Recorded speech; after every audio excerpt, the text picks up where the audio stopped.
All right, guys, it's time for fun with math, and we're going to keep this one pretty short here. So this is trigonometric substitution part 2, and in this lecture video, what we're going to do is we're going to pick up on trig substitution where we kind of left off last time, but we're going to use this technique called completing the square to evaluate some of our integrals. So real quick, let me review completing the square, because if you haven't done this in a while, it's a little tricky. So completing the square is just a common technique used in mathematics to solve problems involving quadratics. The key to completing the square is to memorize the simple saying, add half the middle term squared, and then do it. Use this saying to complete the square on the quadratic below. So this is how it works. We start with this quadratic, and the idea is we want to rewrite this as x plus a quantity squared. Hence, we want to complete the square if we can. And so how do you complete the square? Well, you use that little saying, add half the middle term squared. And by middle term, we mean this number 6. And so what we're going to do is we're going to write x squared plus 6x, and then we're going to add, so we're going to take 6, and we're going to take half of it, which is 3, and then we're going to square it, which is 9. So we're going to add 9, and then take away 9 right next to it. That way we don't change the expression at all, because adding 9 and taking away 9 is like adding 0 to something. And if we do this right, this piece right here should be a complete square. So if you factor it, you should see that it's x plus 3 times x plus 3. So it's really x plus 3 quantity squared, and then we still have this minus 9 on the end. And so what we've done is we've completed the square, right? We wrote this as a complete square. And it can actually be visualized as literally completing a square. So over here, we have a square with side x and side x, and then a rectangle over here with side 3 and side x, and the same rectangle up here with side 3 and side x. And notice if you compute the area, you get x squared here, and you get 3x here, and you get 3x here. And so if you complete the square, so just draw it, you complete the square, what area did you add? 3 times 3, which is 9. And so that's why we add 9, so we can literally complete the square. Algebraically, though, the saying add half the middle term squared comes from a very simple observation. So if you multiply out x plus a quantity squared, what do you get? Well, if you just FOIL it out, this is what you're going to get. You're going to get x squared plus 2a plus a squared. And so you can see, how is a squared related to the middle term? So a squared is half. So you take half the middle term squared. So I mean, a squared is actually that middle term. If you take half of 2a and then you square it, you get back a squared. And so that's where that saying comes from. You just add half the middle term squared, and you should be able to rewrite it as a perfect square. All right, so we're going to use this in a little bit here, but here are the problems we're going to do today. So we're going to do this part A and part B, and we'll practice completing the square. But the first one, completing the square, is actually pretty simple. So let's take a look at this first problem A. And this is the integral of 1 divided by the square root of 9 minus 25 x squared dx. And the idea behind this is you're going to do a trig substitution, and you know that because of the square root kind of gives you a hint that that's going to be a trig substitution. But in order to make that trig substitution, you got to write this as something squared, and this is something squared. And that's actually pretty easy to do. So this is going to equal to the integral of 1 over the square root, and that's 3 squared, and that's minus then 5x quantity squared. So you complete the square right there on the 25x squared. So that one's not too bad. And then we can make our right triangle. Let's make our right triangle here. And so here's my theta. And then I gotta decide where I'm going to put this thing right here. So since the 3 squared comes first, I'm going to put that right here. So that's a 3. And then I also have this, 5x. So where am I going to put that? I think I'll put that right here. So I'll put 5x right here. and I'll put the square root over here of 9 minus that 25x squared. And so I see the various pieces. And again, remember, you can pick either side. That could go down here and that can go up there. And the only thing that's going to change is you'll wind up with cosecants and cotans instead of secants and tans running around if you have them. But I like it this setup. And so what I'm going to do then is I'm going to figure out what my x is because, you know, I mean, the idea is I got to figure out dx, I got to figure out this guy here, and then I can replace them. I can do that trig sub. And so I'm going to use my old friend again, SOHCAHTOA. SOHCAHTOA. And I want to work, I guess, probably with what side? I'll probably like to work with this side and that side. And so that's the adjacent side to the angle and the hypotenuse. And so that's going to be the CA. And so I see the cosine of theta is actually equal to the adjacent 5x over 3.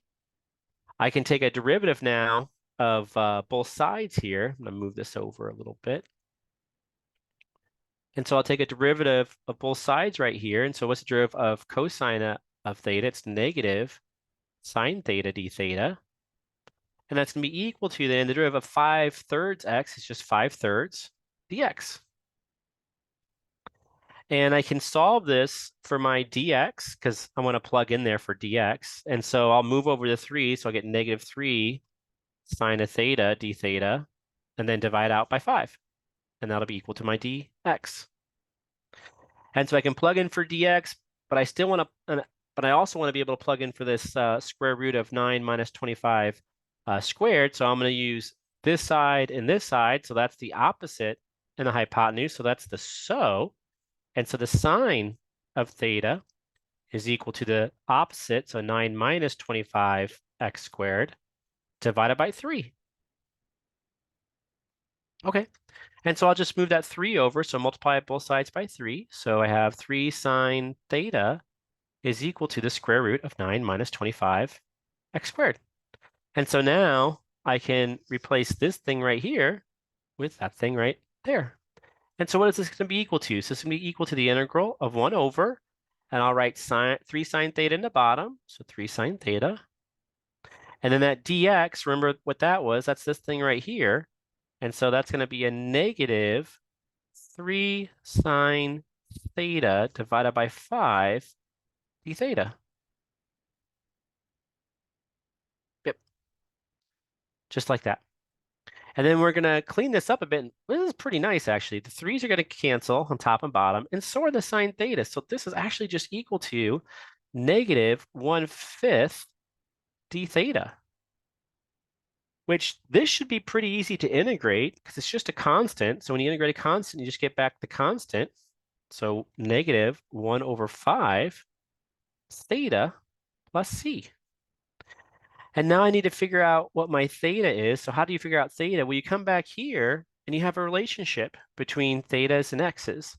And so I need to get theta by itself. So what I'm going to do is I'm going to cosine inverse both sides. So what I'm going to do here is I'm going to cosine inverse this side and cosine inverse that side, always on the left-hand side. And then these cosines will cancel, or they basically undo each other.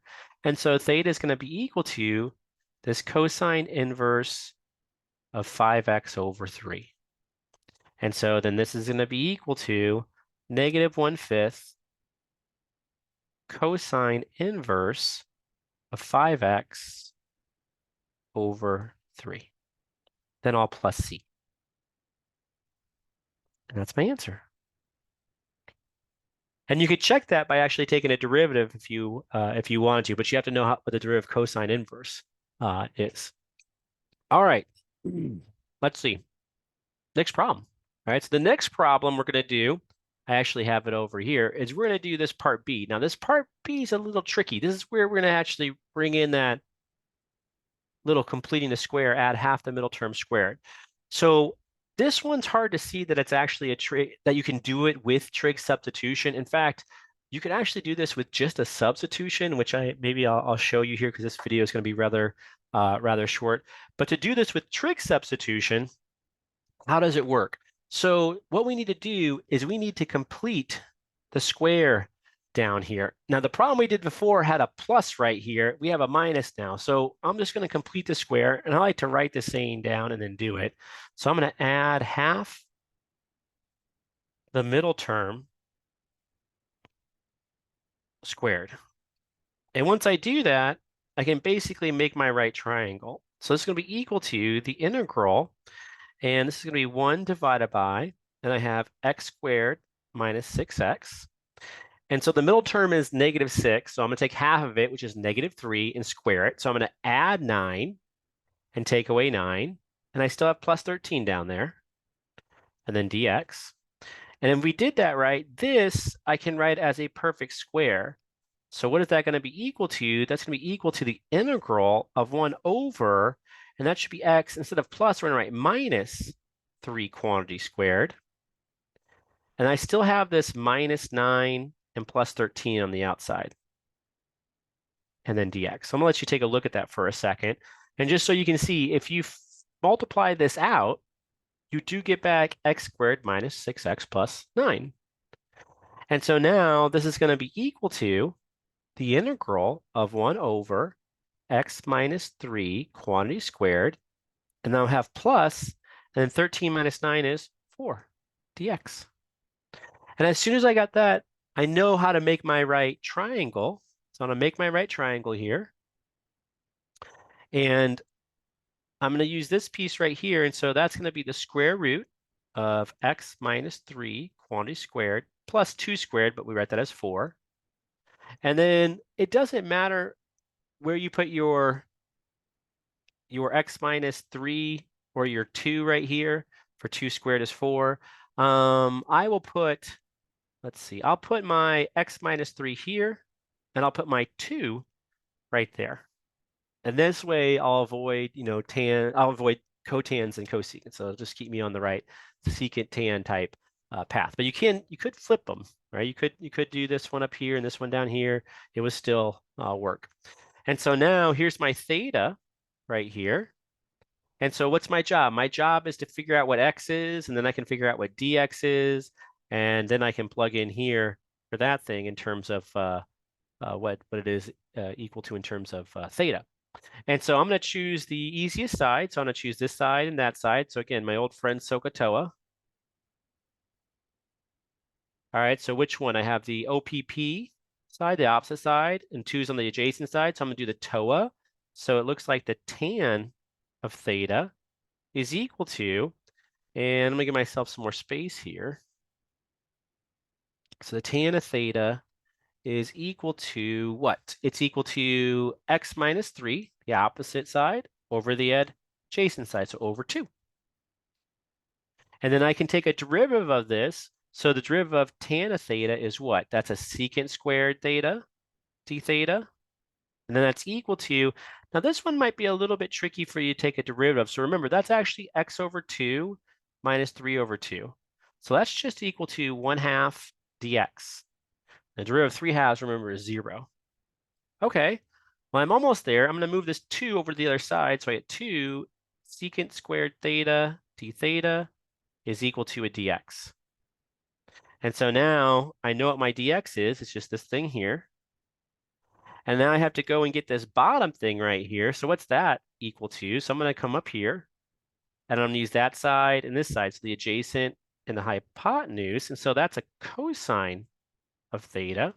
And so that's equal to 2 divided by the square root of x minus 3 quantity squared plus 4. And now I'm going to flip both sides. Remember, I can flip both sides here, and that's where the secant comes. So if I flip both sides, I'm going to get secant theta here. And then down here, I get the square root of x minus 3 quantity squared plus 4 over 2. And I'm going to move this over some more and up.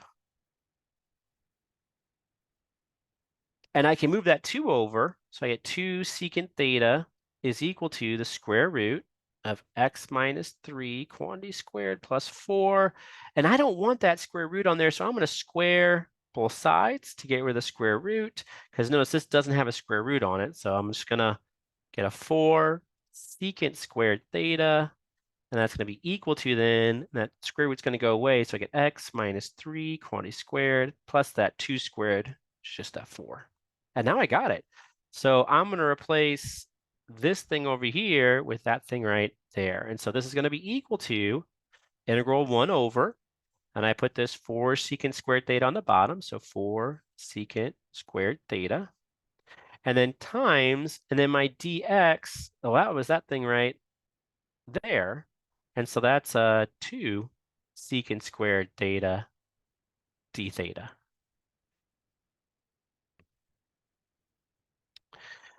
All right, and so what happens next here, I get these secant squared thetas are going to cancel. And so I just have 2 over 4, so that's going to be equal to the integral, and 2 over 4 cancels a little bit too, so I just get 1/2 d theta right there. And I can integrate that. That's going to be equal to 1/2 theta plus c. And now I just got to figure out what my theta is equal to. And so I come back up here and notice I have a relationship between thetas and x's. And so over here, I'm going to draw an arrow, which I don't really like to draw, but for video purposes, you can see what I'm going to do. I'm going to tan inverse both sides. So I'm going to get a theta on the left. Right, so I tan inverse this, and then I'm going to tan inverse that. So that's a tan inverse of x minus 3 over 2. And so this will be equal to 1/2 tan inverse of x minus 3 over 2, and then all plus c.